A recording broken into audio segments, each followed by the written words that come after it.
Hello, I'm Emma Desi, and welcome to another episode of Turning Readers into Writers. If you're brand new here, welcome, and here's what you need to know. This is a community that believes you are never too old to write your first novel. No matter what you've been up to until now, if you're ready to write your book, I'm ready to help you reach the end. I focus on helping you find the time and confidence to begin your writing journey, as well as the craft and skills you need to finish the book. Each week I interview debut authors, editors and industry experts to keep you motivated, inspired and educated on all things writing, editing and publishing. If you want to catch up, head on over to emmadesi.com where you'll find a wealth of information and tools to help you get started. Before we dive in, this week's episode is brought to you by my free cheat sheet, 30 Top Tips to Find Time to Write. In this guide, I give you 30 ways that you can find time to write in the small gaps that appear between the various errands and tasks and responsibilities that you have in your day-to-day life. Now, you might be thinking that you don't have any time to spare, but I can guarantee these top tips will give you writing time you didn't think you had. If you thought writing always involved a pen and paper or a keyboard, think again. If you thought you needed at least an hour at a time to write your manuscript, I help you reframe that. You won't be disappointed. Get your free copy of 30 Top Tips to Find Time to Write by going to emmadesi.com/30 Top Tips. Okay, let's dive in to today's episode.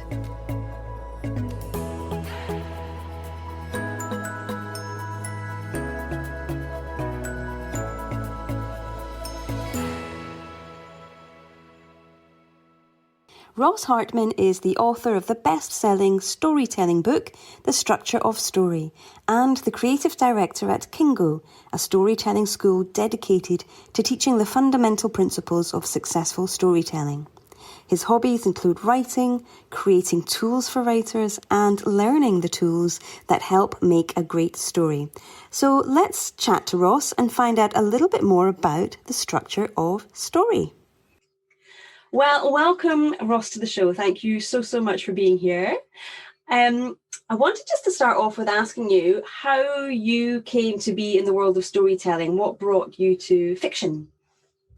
A great question. It was kind of a meandering journey. I went to college for songwriting, actually, which is a type of writing. You know, I created fictional songs, so it's a different medium, so you have different constraints in the story that you can get across through songs.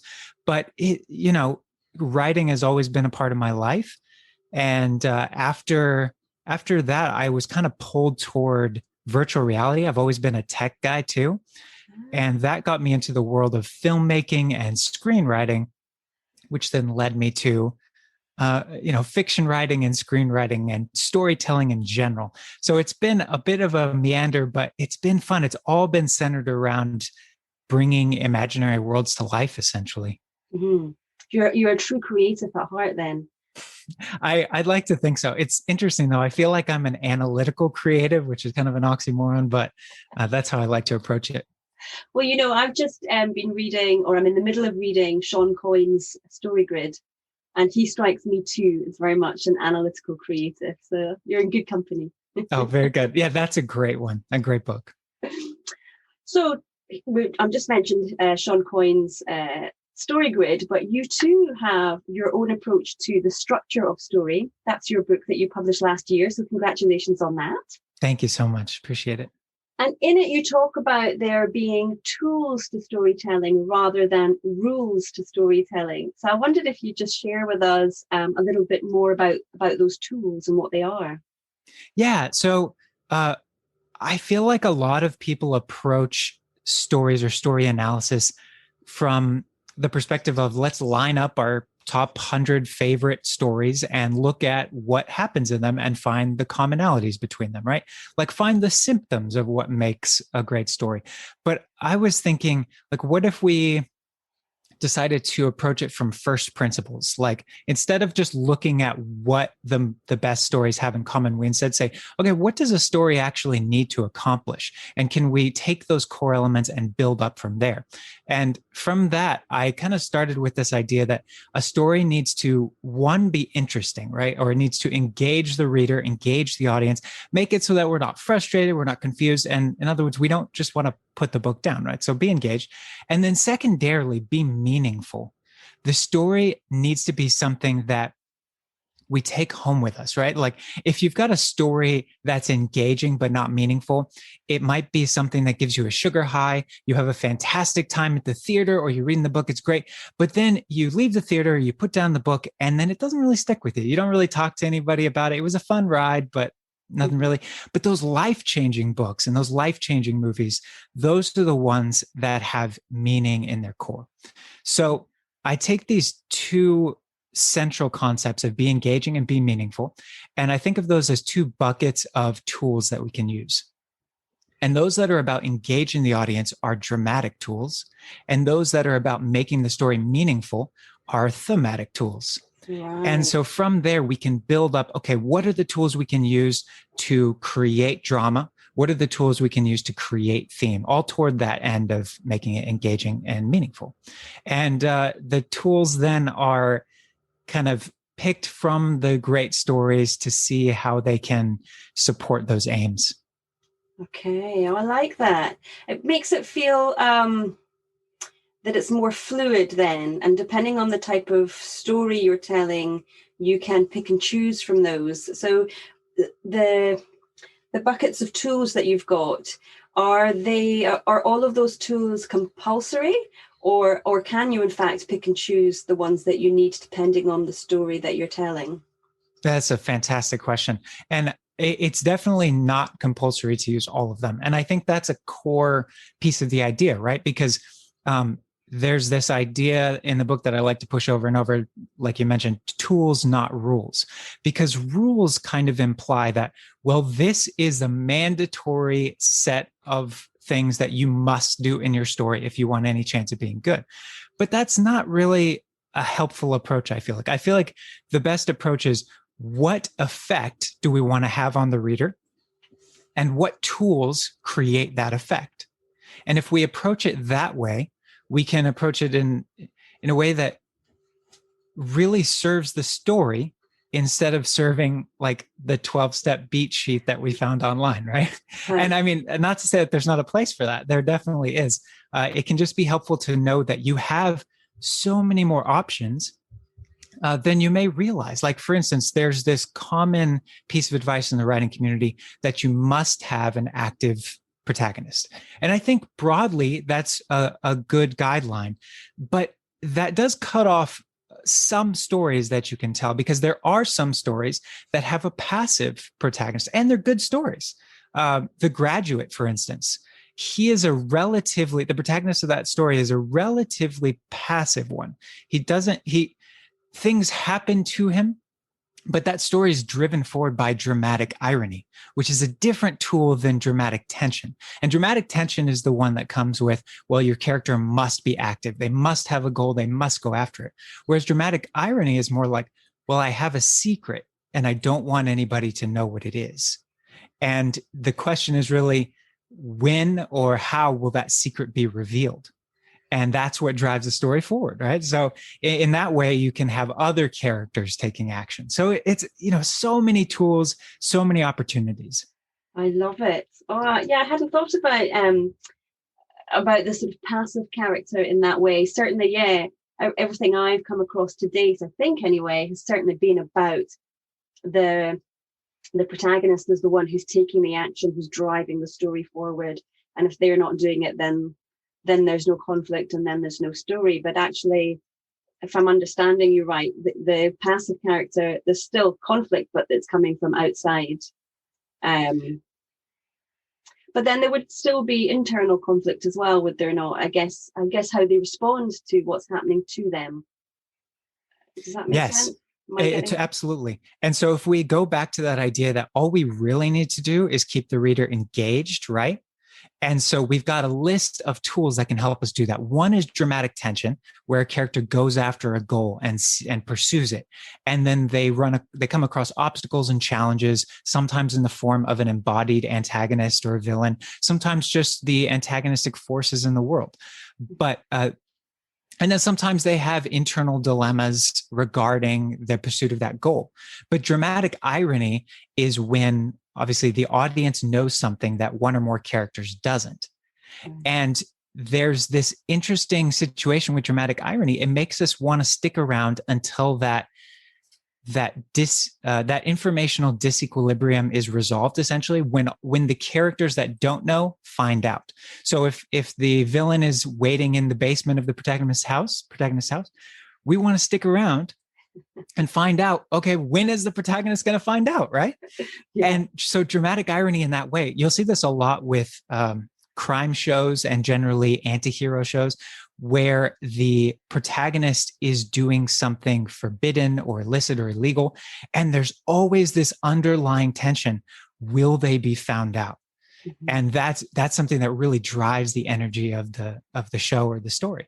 So yeah, there's a bunch of different tools that we can use rather than just pursuing a goal. Although pursuing a goal, I will admit, is probably 80-90+% of stories because it's such a powerful tool. Uh-huh. But it's good to know it's not the only one, because there are, not every storyteller wants to be telling that fast-paced or that normal narrative. And so it's nice to know that there's options and different ways, different tools to use to tell those different stories. Now, your book is divided into 7 parts, and I love the analogy that you've used in it. You've used the analogy of sort of house building, which I really enjoyed. So I wonder if you could tell us where you got the analogy from, and then maybe kind of maybe give us a quick outline of those different parts. Yes. Well, essentially, the idea is that when we're building a house, there are some things that we have to get right up front, right? So if we lay down a foundation that's going to crack, you may not notice it until later in the building process, but it's going to destroy everything. And so it's really important at the beginning that we almost make success inevitable in the story. And there are certain tools that we can use to make success inevitable, like character engines, for instance, where you have a character that creates their own story energy. And one thing in the book that I address is this idea of giving a character a void or an emptiness. And sometimes that comes from pain from the past, some ghost event that they're trying to address or trying to hide or trying to fill in other perhaps not so healthy ways, or a character who has an obsession, right? A character who wants something desperately. This is like all the 90s Disney movies, right? They all start with this song. Oh, I wish I didn't have to be part of this life. I wish I could have something more, right? That's the character with the obsession. They don't necessarily have a trauma in their past, but that's an example of a story engine, a character engine. And it's an example of building a foundation where your story is going to, I won't say write itself, but it's going to provide you with endless material. Because anytime you don't know what to do, you just threaten the character's obsession, or you take it away, or you offer an opportunity, and you can always generate more energy. So the house metaphor is start with the really, really foundational important stuff and make the rest inevitable. And so I do start with starting a story from either plotting, from theme, from a story world, or from a character, because not all stories start the same, right? Especially with ideas, we can start from any one of those areas, and we can build it out depending on where we start from. And so once you have those core ideas, I go through vetting the idea, and then breaking it down into beats, if you're so inclined to do that. And then finally, once we have that foundation, we go into writing the actual scenes, which of course is where the story actually gets onto the page and comes to life. The rest is, effectively theoretical until it actually becomes a scene, but it's good to know so you can get those scenes hammered out. So yeah, the house idea is just to make it so that the story becomes inevitable and has a sturdy foundation. Yeah, it's great. It's great. I in that foundation section, you use the word plotting from character, plotting from theme. Just for the discovery writers out there, do you literally mean that you encourage plotting, or do you feel that the way you structure your story is equally applicable to discovery writers as well? That is such a great question. So I'll say that for discovery writers, the thing that I like to do is to not plot the beats, obviously, but rather to create engines, story engines that make the story unfold naturally in a way that comes to a conclusion naturally. So, in other words, one of the tools is dramatic tension, right? And with dramatic tension, if we create uh, a concrete goal and we create one or more antagonistic forces that's structurally opposed to the protagonist, and we add some urgency or ticking clock, like what's the reason that the protagonist has to do this now rather than later? Why can't they just walk away?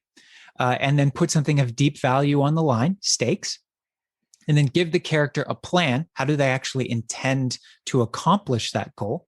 And if you set up those elements, then you make the plot inevitable, right? And you don't have to know exactly how things are going to work. You don't have to know the beats of every bit, but you just ask at any point in time, okay, my character has this problem or this goal that they're pursuing, and they have this plan. So let's have them pursue that plan. And then you just write them pursuing the plan. And then, well, they have an opponent, right? So something is unexpected is going to happen. Okay, well, now they have to revise their plan. And something in the story I talk about is called the disruption cycle, where a character pursues their plan, but something unexpected happens. Sometimes it's an opportunity, it's a problem, it's a revelation. But no matter what, it forces the character to address that disruption, sometimes also known as a turning point. Something like that.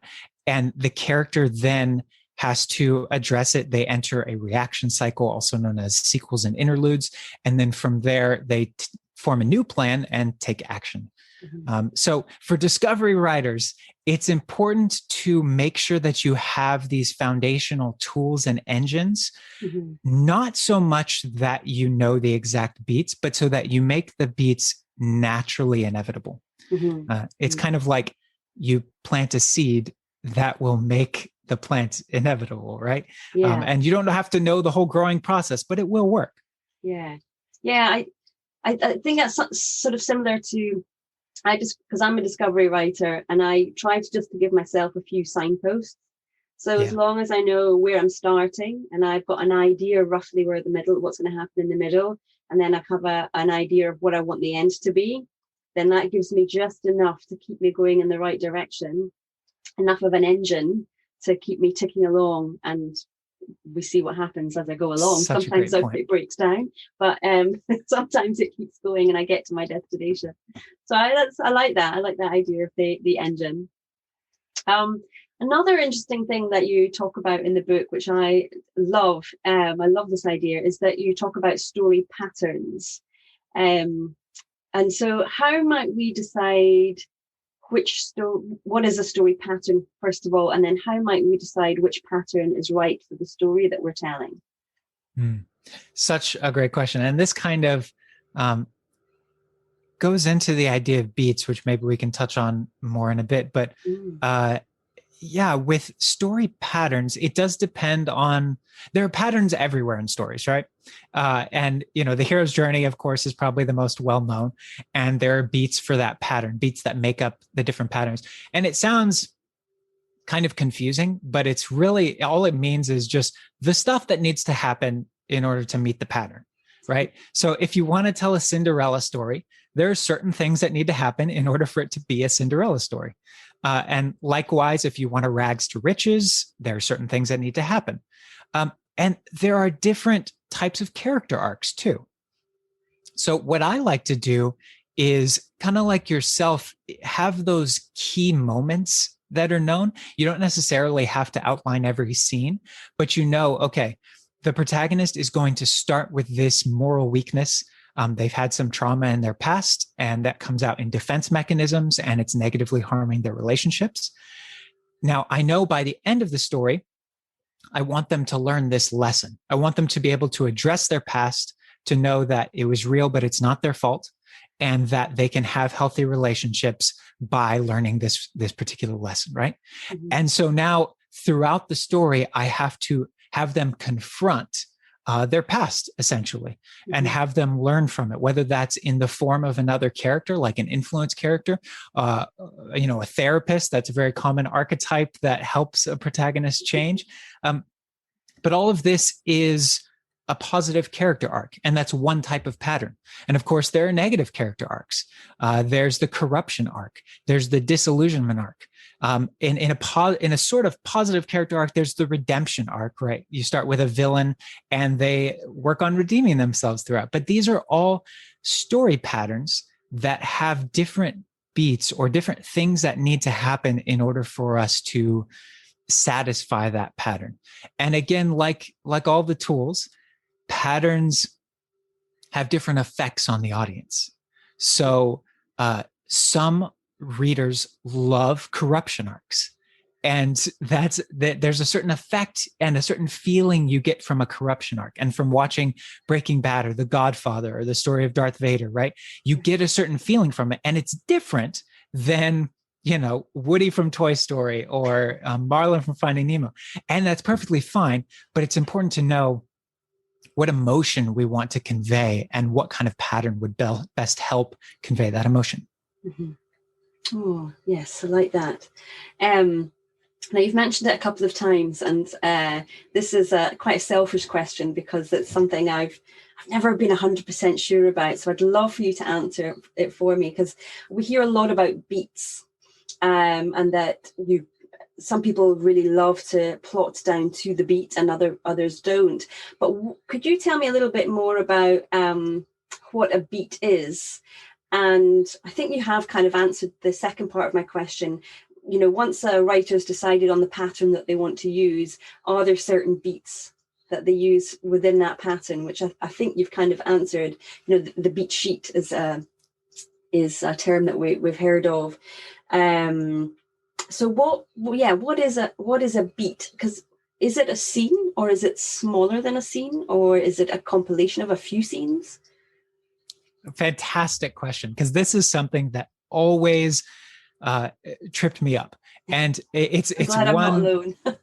No, not at all. And it's one gripe that I have with the writing community is that the nomenclature is just all over the place, right?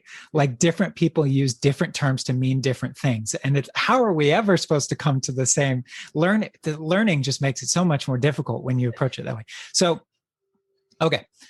A beat is when something happens. That's it. So now the reason why it's confusing is because we use the word beat to mean different things. First of all, in acting, a beat is like a moment, like you take a beat, like you take a pause, take a breath.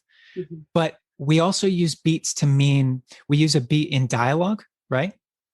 Where the characters are going beat by beat through the dialogue. And so one character might be rejecting another, and then that's one beat. And then another character is begging the other, and that's one beat. And then this character's stonewalling. And then this character is bargaining. And then this character is walking away. And then this character is pleading, right? And that's beat, beat, beat, beat, beat.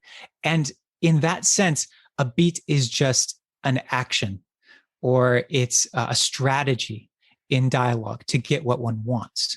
Now, the other reason this is confusing is because we use the word beat not just on the scene level, not just with dialogue.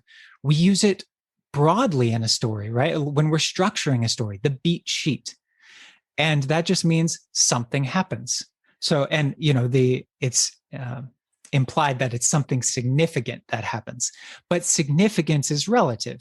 When you're talking about the scene level, something significant within the scene is not necessarily so significant when we zoom out to the broader story.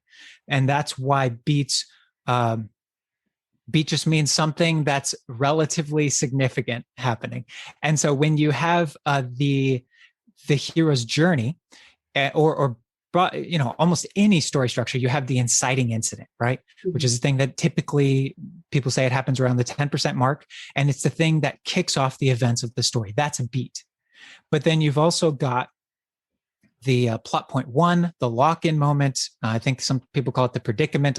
It's when the dramatic question is raised at about the 25% mark, the end of Act One. That's a beat. The midpoint is a beat.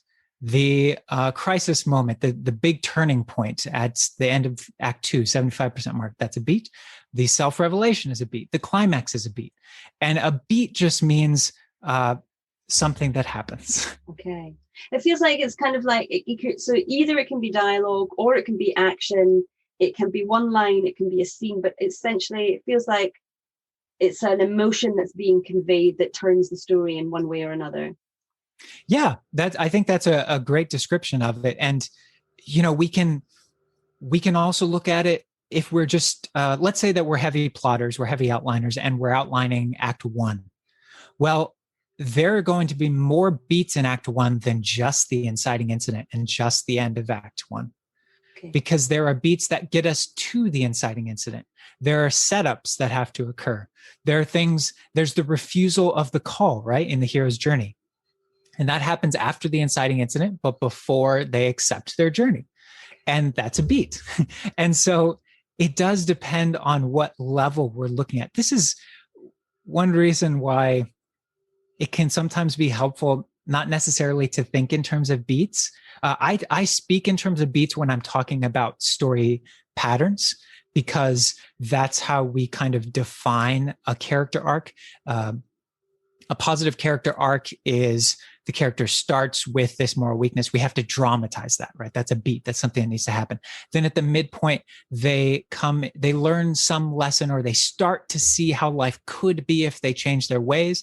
They start to see some moment of harmony with the theme or with their final change. That's the midpoint. That's a beat. The crisis moment where all is lost, that's a beat. The self-revelation is a beat. All right. So that's in the context of the character arc. But when I think of terms of plotting, I like to think in terms of disruptions. And disruptions are problems, opportunities, revelations.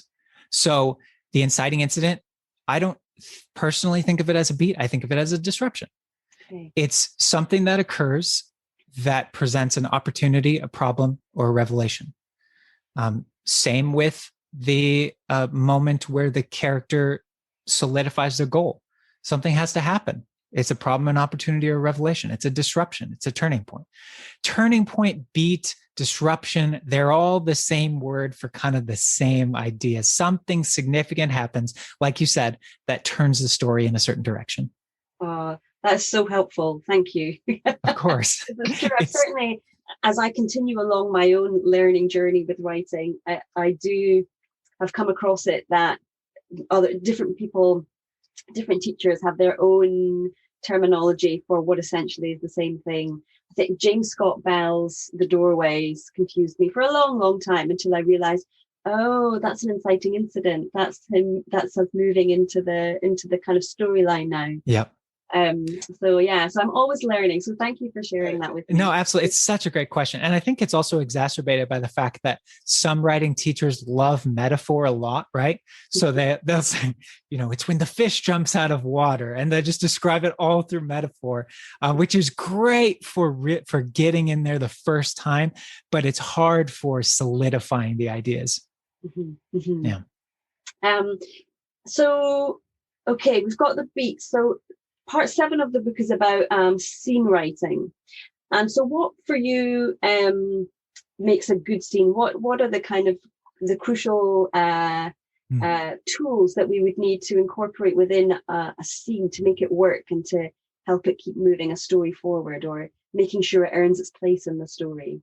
Oof, that is such a good question, and such a big question too, because the scene is where the story happens, right?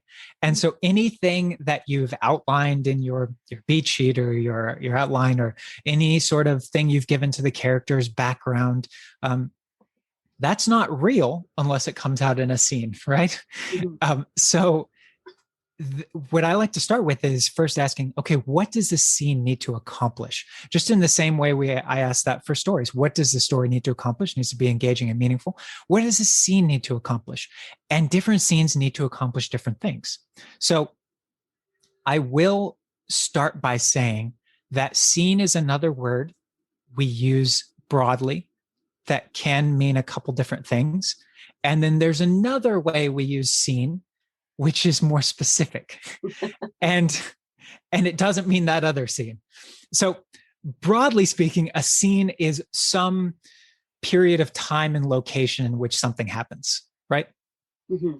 But more specifically, a scene is contrasted with what's called a sequel or an interlude when we're talking about scene structure.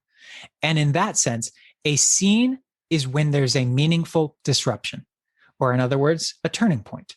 Okay. Some people say a crisis point. It's when something happens that turns the story in a new direction. There's a new problem, there's a new opportunity, or there's a new revelation. Now, that's a scene proper. But those aren't the only things that happen in a story, right? If you just had every scene, problem, opportunity, that can make for a great fast-paced thriller, right? But if you're not writing that and you want a bit of a slower pace, there are these moments in between where characters digest what just happened. They react emotionally, analytically, they weigh their options. They sit with those that are their closest relationships. They mourn, they celebrate, they're frustrated, they're confused. Those are where the emotions come in. And those are not proper scenes because they don't turn the story in a new direction. It's really about digestion, and it's about feeling the emotion that comes from the disruption that we saw before. And it's a really important part of a story. Mm. If you...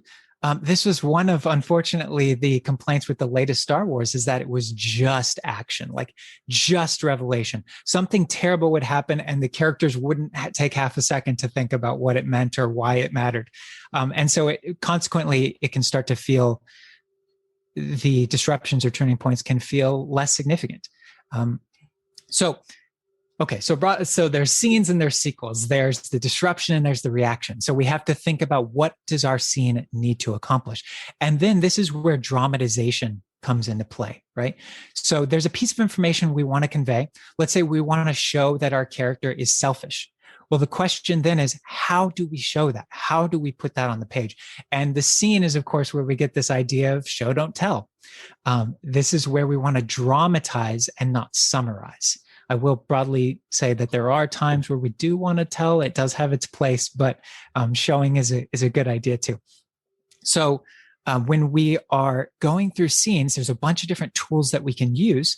There's clones, there's comparisons, there's objects. That's a huge, huge thing. There's moral dialogue where characters are giving their opinions and their beliefs.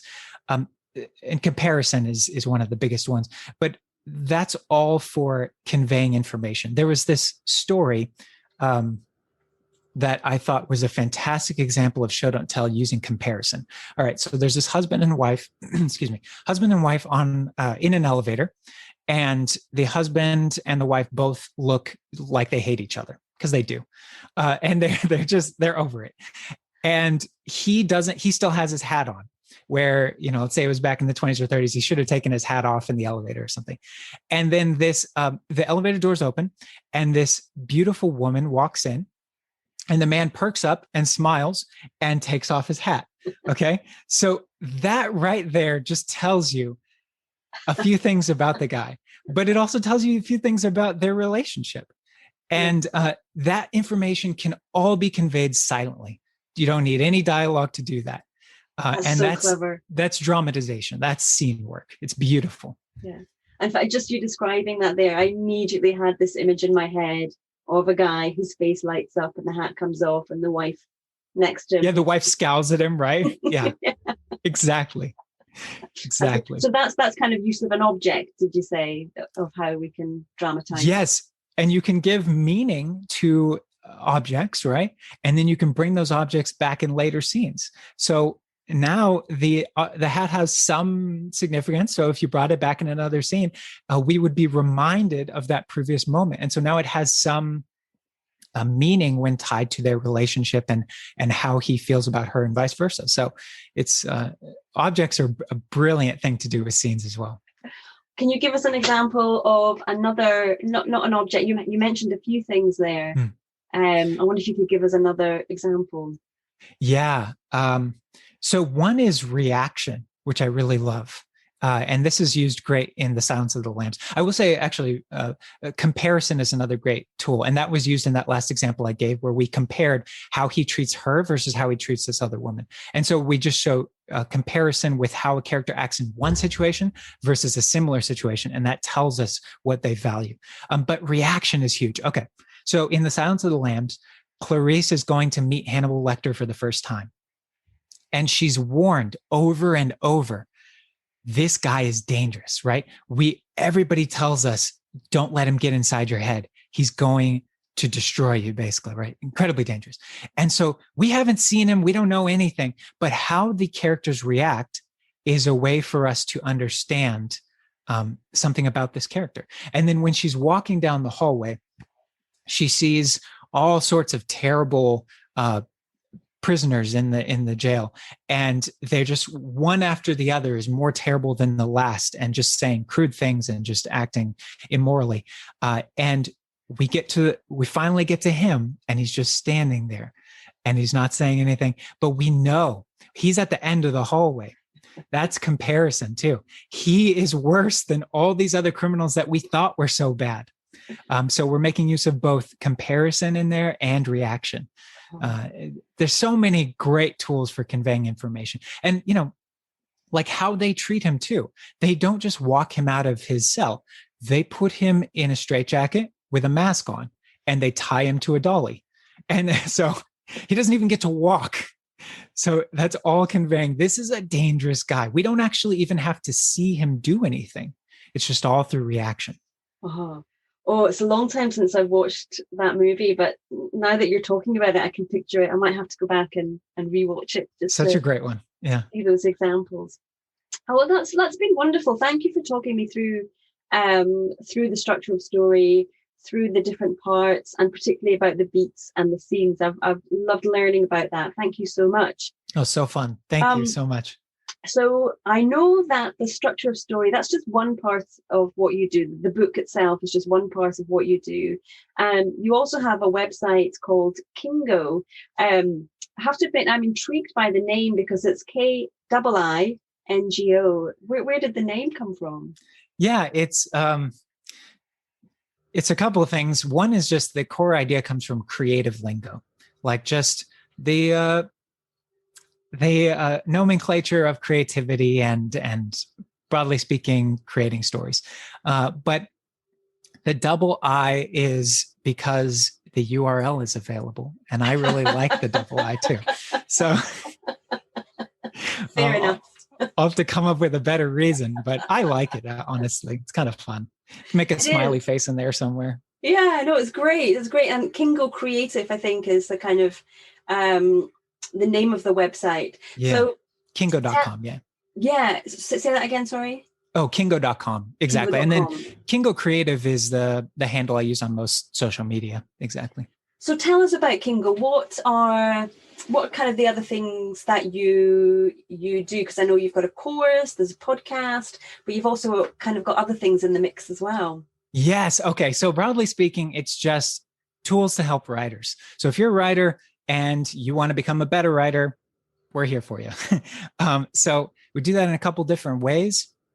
There are daily tips that we release every day. So it's just a little bite-sized tip if you want to improve your writing, but you don't want to dive into this massive long thing. You just want a little bit every morning to inspire you, get those creative juices flowing. We have that at kingo.com/tips, but we also have it on Instagram, Twitter, every day, a new writing tip. And then we've also got a course, like you mentioned, and then the book, which is sort of the compilation of all or most of the writing tips and puts it in a cohesive journey for you, so you can learn everything from start to finish. And we're currently working on writing software, actually. Uh-huh. So we're working on something that's going to help writers throughout the entire process. So right now, there are a lot of different tools for drafting, outlining, for revising, editing, and then for formatting and publishing, right? we're going to try to make something that can be your full ecosystem where you're able to plot an outline, draft, review. You can send a link to your editor, whether they have the software or not, and it can track the changes and they can see all that. And then, formatting like Vellum. And this is pretty ambitious. We're nowhere near this yet, but this would be the idea. And make it so it's really a one-stop shop for a writer's process. And that's what we're working on right now. The first thing that will come out is the word processor, and it'll have all sorts of fun tools. There'll be a one-time fee instead of a cloud, like recurring fee. I know people don't like the recurring fees.